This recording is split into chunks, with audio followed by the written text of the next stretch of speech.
Good evening. My name is Rudy Giuliani, and I'm the former mayor of New York City. In 2013, my city elected a self-described progressive Democrat as mayor. New York City, once described as America's crime capital, had become, by the mid-1990s, America's safest large city. Now today, my city is in shock. Murders, shootings, and violent crime are increasing at percentages unheard of in the past. We're seeing the return of rioting and looting. During riots, this Democrat mayor, like others, has often prevented the police from making arrests. And even when arrests are made, liberal, progressive DAs release the rioters so as not to disrupt the rioting.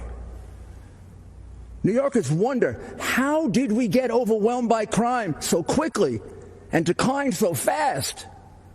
Don't let Democrats do to America what they have done to New York. Again, the Democrats are urging you to vote for an obviously defective candidate. Biden has changed his principles so often, he no longer has any principles. He's a Trojan horse with Bernie, AOC, Pelosi, Black Lives Matter, and his party's entire left wing, just waiting to execute their pro-criminal, anti-police socialist policies. The whole unprecedented wave of lawlessness began with a truly just cause: the unforgivable police killing of George Floyd in Minneapolis. Peaceful protests began all over the land. The condemnation of the killing was universal, from President Trump to Democrat leaders. It seemed, for a few brief shining moments, Democrat and Republican leaders would come together with a unified proposal to reduce police misconduct. This possibility was very dangerous to the left. They had a president to beat and a country to destroy. And although an agreement on action against police brutality would be very valuable for the country, it would also make President Trump appear to be an effective leader. They could have none of that. So Black Lives Matter and Antifa sprang into action, and in a flash, they hijacked the peaceful protests into vicious, brutal riots. Soon protests turned into riots in many other American cities, almost all Democrat. Businesses were burned and crushed, people beaten, shot and killed, police officers routinely assaulted, badly beaten, and occasionally murdered, and the police handcuffed by progressive Democrat mayors from doing anything but observe the crimes and absorb the blows. But the worst of it was the slaughter of innocent young people with their whole lives ahead of them. The murder of 4-year-old LeGrand Talfaro in Kansas City shocked the nation, but not Black Lives Matter or their many Democrat supporters. 17-year-old basketball star Brandon Hendricks was killed in the Bronx just days after graduating high school and on his way to St. John's to play basketball.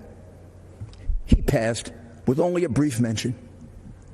1-year-old Davil Gardner Jr. was shot and killed in a stroller at a cookout in Brooklyn, and it caused no outrage.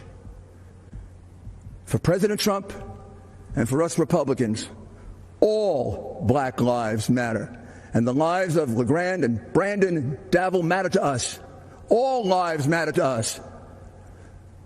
These continuous riots in Democratic cities gives you a good view of the future under Biden.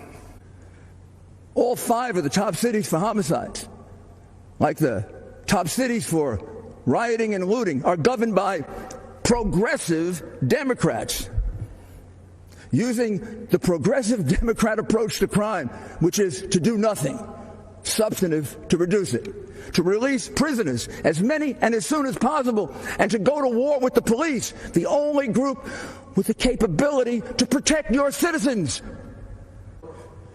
It is clear that a vote for Biden and the Democrats creates the risk that you will bring this lawlessness to your city, to your town, to your suburb.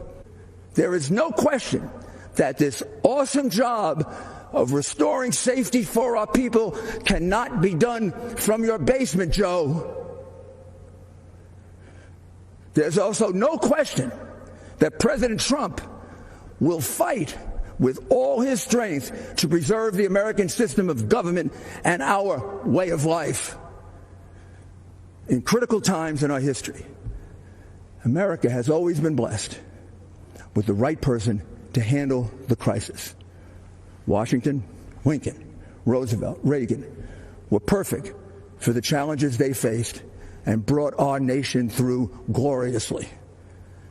President Trump, with his boundless love of our country and all our people, his disciplined work ethic, his exceptional ability to inspire, and his deep understanding of our system of government and the strength of American values is the man we can trust to preserve and even improve our way of life. Mr. President, make our nation safe again.